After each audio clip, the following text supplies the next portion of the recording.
اب نے یہ سوال کیا ہے کہ رسول اللہ صلی اللہ علیہ وسلم کی زیارت جس شخص کی صورت میں ہو اور وہ شخص عالم بھی ہو تو اس سے انتہائی محبت اور عقیدت باعث ثواب و رشد و ہدایت ہے یا نہیں، اور رسول اللہ صلی اللہ علیہ وسلم اپنی زیارت کے دوران جس مسئلے کا فیصلہ ارشاد فرمائیں اس کے بعد کسی حل کی ضرورت ہو سکتی ہے یا نہیں۔ ان دونوں سوالات کا جواب نفی میں ہے اور قطعی نفی میں ہے، اور سخت گمراہی میں مبتلا ہوگا وہ شخص جو ان دو سوالات کا جواب اس بات میں دے۔ یہ اچھی طرح سمجھ لیں،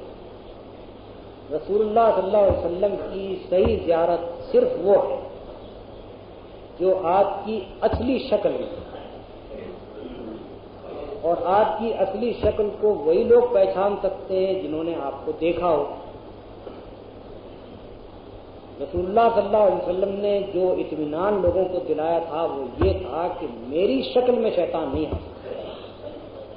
یہ آپ نے نہیں فرمایا تھا کہ کسی شکل میں آ کر شیطان یہ دعویٰ نہیں کر سکتا کہ میں محمد رسول اللہ ہوں۔ اگر شیطان خدائی کا دعویٰ کر سکتا ہے تو شیطان رسالت کا دعویٰ کیسے نہیں کر سکتا؟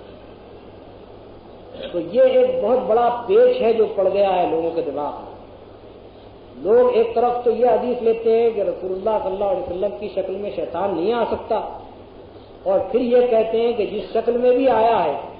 اور یہ اس نے دعویٰ کیا ہے کہ میں محمد رسول اللہ ہوں، یا آپ کے دل میں یہ وسوسہ ڈالا ہے کہ آپ اللہ کے رسول ہیں، تو وہ واقعی سمجھتے ہیں کہ یہ رسول اللہ صلی اللہ علیہ وسلم کی زیارت ہے۔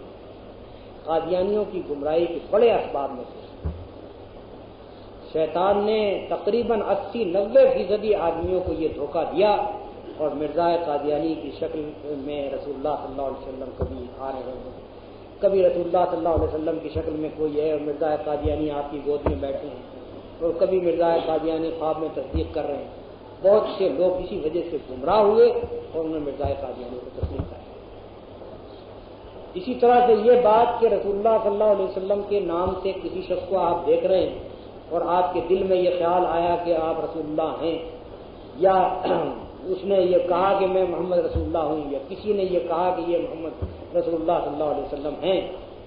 اور اس کے بعد اس نے کوئی مسئلہ بیان کیا اس شکل نے جو آپ دیکھ رہے ہیں، تو وہ ہرگز معتبر نہیں ہے۔ قرآن و حدیث موجود ہیں، قرآن و حدیث سے دیکھیے، اس کے مطابق ہے تو اللہ کا شکر ادا کیجیے کہ آپ کو زیارت نصیب ہوئی۔ اگر قرآن و حدیث کے خلاف بات ہے تو اس کو رد کر دیجیے، اللہ سے توبہ کیجیے اور اللہ سے معافی مانگیے، اور دعا کیجیے کہ آئندہ اس طرح کی آزمائش اور ایسے سخت فتنے میں آپ کو نہ رہے۔ وہ ہرگز کوئی دلیل نہیں ہے اگر خواب میں اس طرح کا کوئی